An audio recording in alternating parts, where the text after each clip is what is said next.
Ito po mismo ang paliwanag ni Pangulong Bongbong Marcos at walang NBI na nagpaputok doon sa loob base po kay Pangulong Bongbong Marcos. Ang isang statement tungkol Ayan. Kung makikita mo ang Pangulong Bongbong Marcos tsaka yung pamilya niya, ano?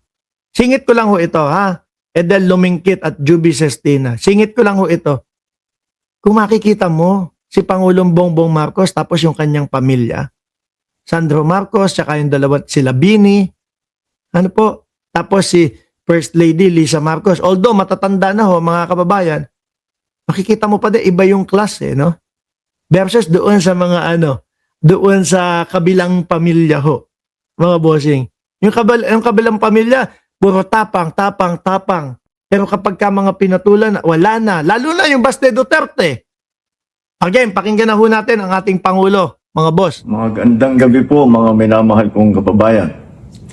Ako'y nais magbigay ng isang statement tungkol sa mga pangyayari sa Senado ngayong gabing ito. Mga 2 oras kalahati ko na minomonitor ang sitwasyon. Ayan, para doon sa mga naghahanap kay Pangulong Bongbong Marcos. Bakit ganoon? Nagkakagulo na doon sa Senado. Wala pa din ang ating presidente. Ano yung kailangan? Presidente ang nandoon? Ano gagawin ng mga CID, kapulisan, ng mga NBI? Ano gagawin nun? Kailangan sa lahat ng nandun ang presidente? Bakit hindi nyo hanapin ang vice-presidente? Mukhang nag-e-enjoy sa paglalakwat siya. Mukhang nag-e-enjoy labas-pasok ng bansa. Mukhang nag-e-enjoy buwan-buwan, bakasyon.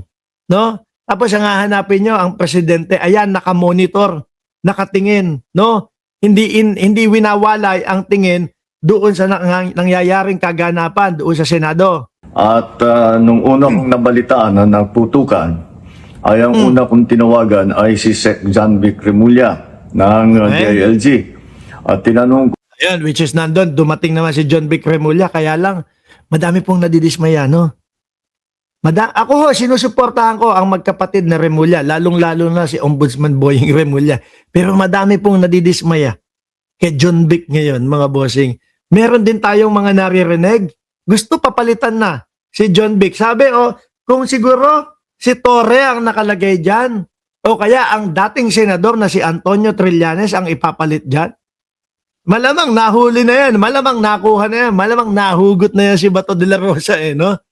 Pero, ewan ko, yun din po kasi yung nababasa ko ngayon, napapansin ko parang press con, parang puro ganoon na lang din ho, mga bossing. Press con. Tapos, wala namang masyadong development o yung mga nahuhuli. Pero, siguro, tingnan natin. Ano po? Pero, isa din po ako na slight na dismayado kay John Vic Remulla, mga bossing.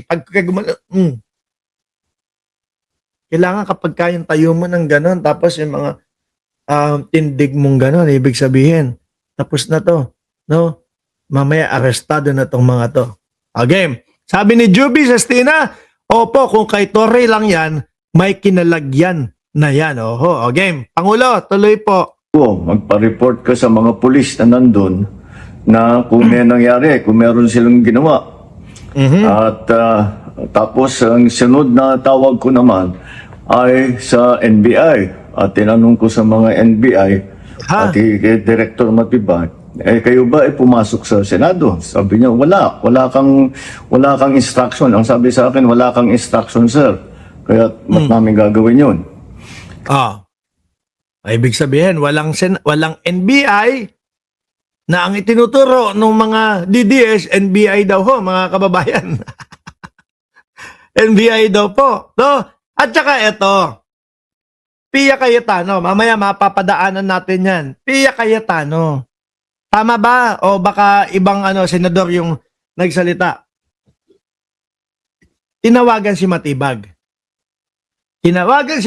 Mga bossing, at pinapapunta doon. Yung para bang sabi ko, sandali lang, ang pinagbibintangan, ang NBI, yung mga nagpaputok doon, mga kababayan. Tapos, ikaw na senador, gusto mo pumunta doon yung mga NBI, pero sila din po ang nagpaalis doon sa NBI. Ang gulo, Hindi kaya gusto nila na i-frame up yung NBI. O tingnan nyo, may NBI dito. O, sila ang nagpaputok. Kanila galing yung pagpapaputok na ganyan. Mamaya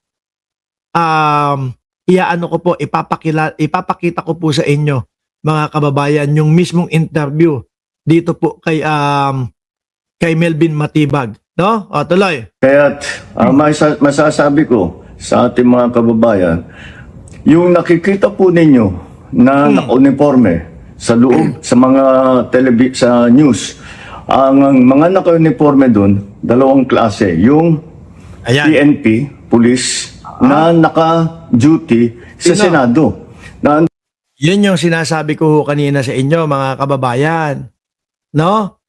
Yun yung sinasabi ko sa inyo nung kanina na nag-live ako, nung nasa sasakyan ako, susunduin ko yung anak ko.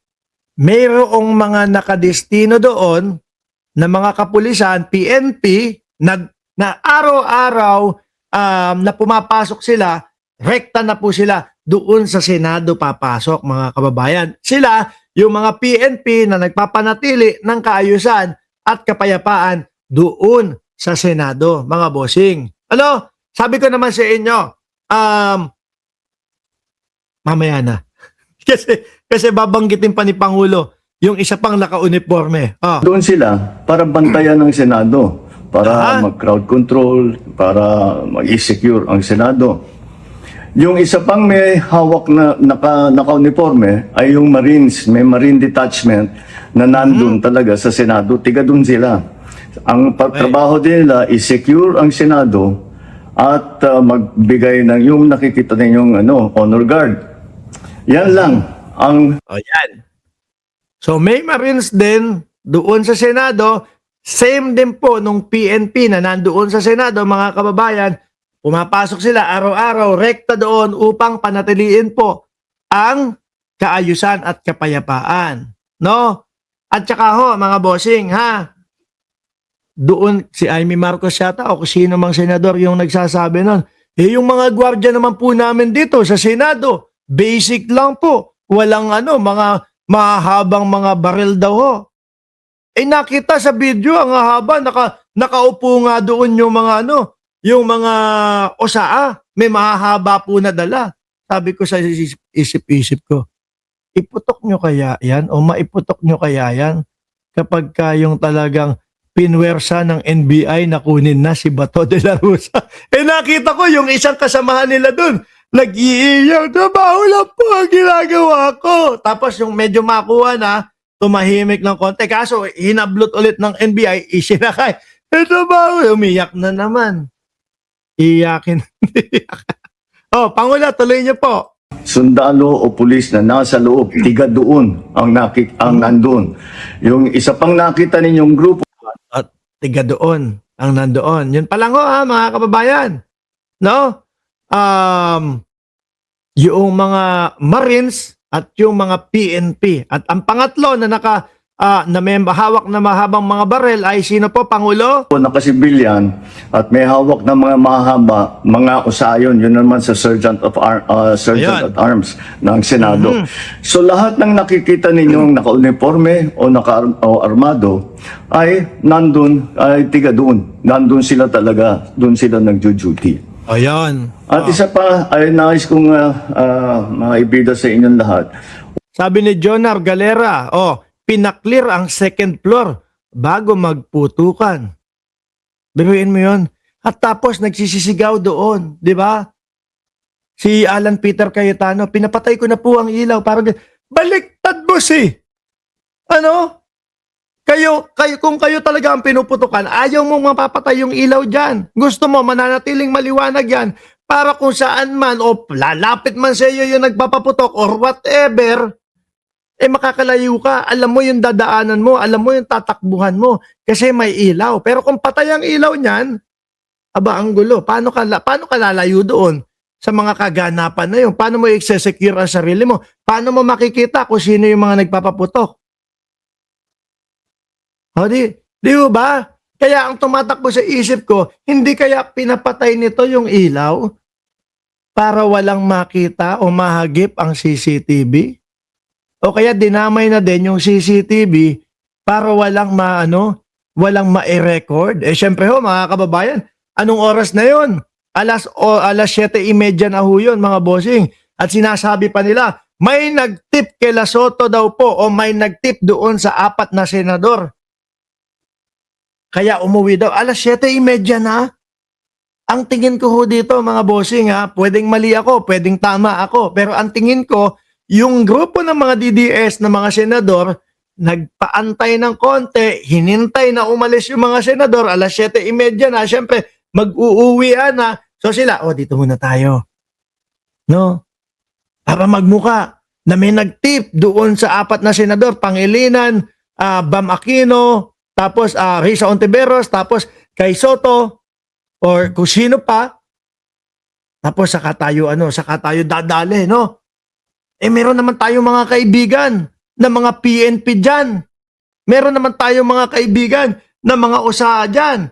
Meron tayong mga kaibigan na Marines na nandito. Siyempre sa araw-araw na ginawa ho ng Diyos, mga kababayan. Hindi ho yung Diyos ng DDS na si Kibuloy o si Duterte, yung totoong Diyos. Sa araw-araw na ginawa ng Diyos, siyempre nakakatsokaran na nila yung mga yan, mga bossing. Di ba? Mano bang, ganito. Siguro, meron din po na, naku, huliin, arresto na si Senator Bato. Naging kaibigan niya, nasa araw-araw ng pag-duty niya. Ayaw pumayag. Sige, tutulungan ko Senator Bato de la Rosa. Yung sinasabi ko pong nagiging kaibigan nila, hindi po malabong mangyari yun. Yan, tingnan nyo. Diba? Ibabalik ko ang Pangulo. Yan yung sinasabi o binabanggit ni Presidente Marcos na mga nakadestino doon at araw-araw doon nagjo-duty. Diba?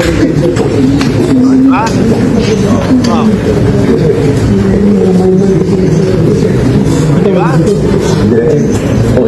Hindi ko naman yung sinasabi, yan yung nagpaputok. Pero, maaari po, boss, kailangan na namin tulungan. Ikaw, sabi mo, kaibigan mo, ganito, paputok ka doon sa may gilid. Para magmukhang maging sino ka man. Wag kang mag-isip ng ano pa man. Yung mga estilo at yung mga galawan nitong mga DDS, basang-basa ho, mga kababayan. Tuloy natin si Presidente Marcos. Wala pong instruction kahit na kanino na hulihin si Senator Bato. At ang Walang instruction kahit kanino na hulihin si Senator Bato de la Rosa. Uy, nagmamakaawa na yung tao. No? Sabi nung una, pagpasok galing sa napakahabang bakasyon. Abi this is the worst government. Presidente ka, this is the worst government. Siguro kinabukasan nahimasmasan. No? Presidente, huwag mo ako ibigay doon sa dahig. Alang si Bato. nangyari, ang NBI, sinabihan ko nung lumabas yung resolution ng Supreme Court, mga alas 4 yung kaninang hapon, ay sinabi ko, umalis na kayo dyan. Nag-comply naman sila. Kaya nung kausap ko si Director Matibag, sabi niya walang NBI doon, nandito lahat kami sa opisina. At ayun po, ay dahil kong mapaalam na sa lahat ng ating mga kababayan, itong pangyayari na ito, ay tayo maging... Wala yan, drama lang ho nila yan, Pangulo. Nakita mo naman, tingnan mo, no? Base sa iyong sinasabi, walang NBI doon, walang mga kapulisan na galing sa labas doon, sila-sila lang na mga naka-duty. Mga nagiging katsokaran na din na yan, mga yan. No? Mga nagiging kaututang dila na din na yung mga yan. Araw-araw, dadaan sa Senado, makikita mo yung mga kapulisan, yung mga bantay, ganyan. Di ho ba? Kalma lang po. Nakausap ko na si Senate President Alan Cayetano. At nag-agree kami. We agree that the thing to do now is to tell our people all to calm down. And we will get to the bottom of this. Alamin natin kung sino ang gumawa nitong gulo na ito. Ito ba ay talagang nagka-inkwentro lang? O ito ba ay may Gawa-gawa lang po, Pangulo. kasama sa mga distab o nagsusimula ng gulo? Kailangan po natin malaman yan. Kaya mag-iimbestiga, sabay ang Senado at saka ang PNP tungkol dito. At masasabi ko lang at para hindi po mag-alala ang taong bayan, hindi po gobyerno ang gumawa nito. Walang Sino naman maniniwala na gobyerno ang gagawa niyan? No? Yung mga kampo nila, mahilig yan sa mga ganyan eh. Tapos di ba, sino yung kaninang nag-comment dito? Ang sasabi na yung pagbabarel doon sa bahay ni Rubin Padilla. Di ba? Mahilig yung mga kampo ng mga ganyan sa mga ganyang gawain eh. pasok na tigalabas na sundalo, na militar, na NBI sa Senado. Hindi po natin Sabi ni I am Batman, baka si Robin ang may pakana niyan. No, Warwick yung tao na yun. alam Ay, kung nako. Mayabang si Robin Padilla, mga kababayan. Ang yabang ho, mga bossing, no? I-ano ko na to, ha? Laktawan ko na po yan. Kumpleto na naman po yung sinabi ni Pangulong Bongbong Marcos, eh.